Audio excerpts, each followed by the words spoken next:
Donald Trump's idea about annexing Canada just won't go away. Who could have imagined that this off-the-cuff remark about making Canada the 51st state would turn into such a long-running joke? Then again, what if it's not a joke? What if Trump is actually serious about implementing Manifest Destiny 2.0? Or maybe this hostile takeover concept is just a negotiating tactic plucked right out of The Art of the Deal. Maybe this is a hollow threat that will actually generate tangible results. Hey, Donald Trump isn't even in the White House yet, and already some provinces are getting more serious about border security.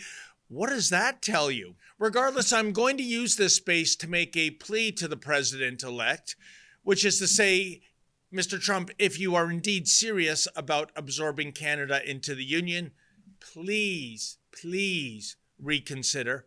Look, I'm a proud Canadian and all that jazz, but as the carnies say down on the Midway, let's not kid the kidders, shall we? Which is to say, when Canada is compared to the USA, well, we kind of suck, don't we?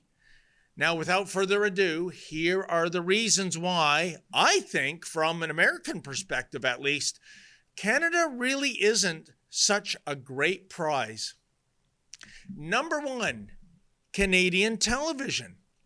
Canadian TV programs, especially sitcoms and game shows, are appalling. Mr. Trump, do you have any idea what you will inherit CanCon-wise should Canada become the 51st state? Well, here's a taste, and really all you need to know about the cosmic awfulness of this Canuck sitcom can be found right in the opening credits.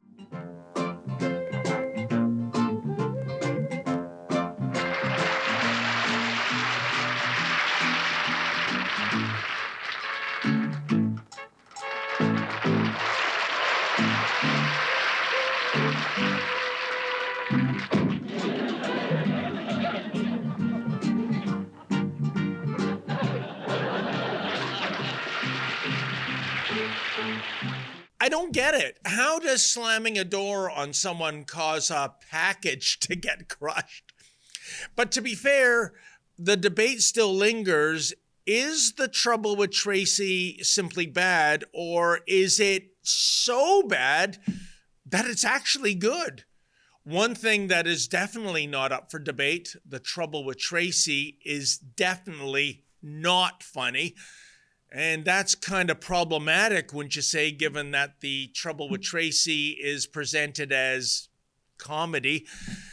Maybe we need to reboot it. How does The Trouble with Trudeau sound? Hey, we don't even need to hire scriptwriters for that show. As for game shows, the U.S. has given us Jeopardy, Wheel of Fortune, Who Wants to Be a Millionaire, Deal or No Deal. What have we produced? How about game shows that are not merely cheesy, but downright creepy? Case in point, Just Like Mom, hosted by Fergie Oliver. Let's put it this way. I get the feeling that Just Like Mom was must-watch TV on Epstein Island. Oh, Leanne. I was almost going to call you Lori. How could I miss? Oh, it's very easy. You're both very pretty. And you have green eyes. Blue. Are they? They're not blue. Now, don't tell me that. Look at me a little closer. They're green. I fooled you. I fooled you. Do you talk about getting married and having a family and things like that? No. You don't? What do you do when you're 11 years old for a date? Where do you go? What are some things you do? We just walk home from school with each other. Oh, you walk home from school with each other. Okay, what category? Do you hand out kisses, Jennifer?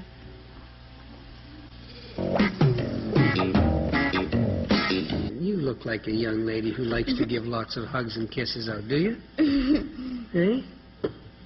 Eh? Not really. Not really.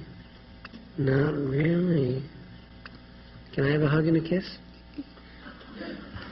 I can't have one? Mm-mm. Even if I say and whisper in your ear that Allison you're gonna win the show? I still can't have a hug and a kiss? Well, I guess you can't win the show then. If I don't get a hug and a kiss. Dirty old man. Yeah, you hear that? Dirty old man. Yeah, you hear that? That's a good answer. Oh, you miss. Stephanie, which category for you? Yikes. By the way, that female co-host nervously giggling at the end of the clip, well, that was Fergie's wife at the time, adding a whole new dimension of creepiness to this former sportscaster, best known for his catchphrase, "How about those Blue Jays?" Hey, Fergie, how about those Criminal Code of Canada provisions? You know, the ones about harassing minors. Also, Mr. Trump, Canadian game shows are Bush League. American game shows give away cars. Canadian game shows give away car polish.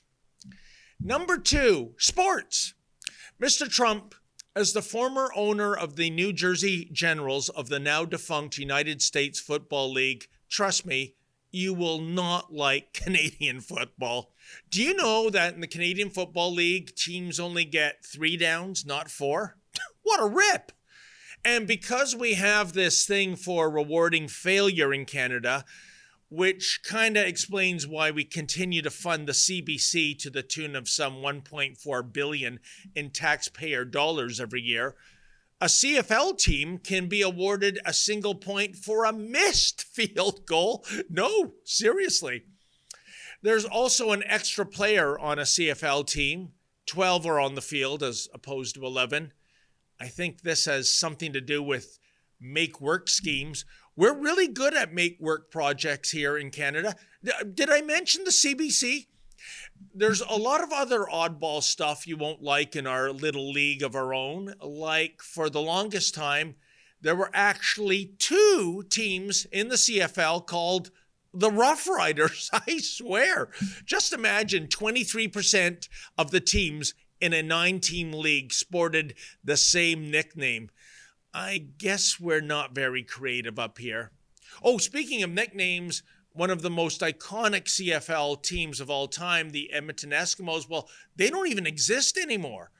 Wokeism in Canada is alive and well, and this team is now called the Elks, sporting a logo that looks like it was drawn by a toddler using an Etch-a-Sketch. And speaking of sports, Mr. Trump, come on, let's be fair here. America has already assumed ownership of the best game you can name. The last time a Canadian NHL team won Lord Stanley's shaving mug was when Kim Campbell was the Prime Minister. Google it. Meanwhile, earlier this month, Team USA won the World Junior Hockey Championship again. Hey, we surrender already. Number 3. There are so many batshite crazy laws in Canada. Do you know, Mr. Trump, it's illegal to paint a ladder in Alberta? In Toronto, it's illegal for homeowners to have more than 2 garage sales per year. Colored margarine is illegal in Quebec. And in Ponoka, Alberta, it is illegal to build a mud hut with a straw roof. Yeah, you know, just in case Tarzan ever considers moving to Ponoka. Mr. Trump, do you really want to spend your second mandate unraveling such nonsense?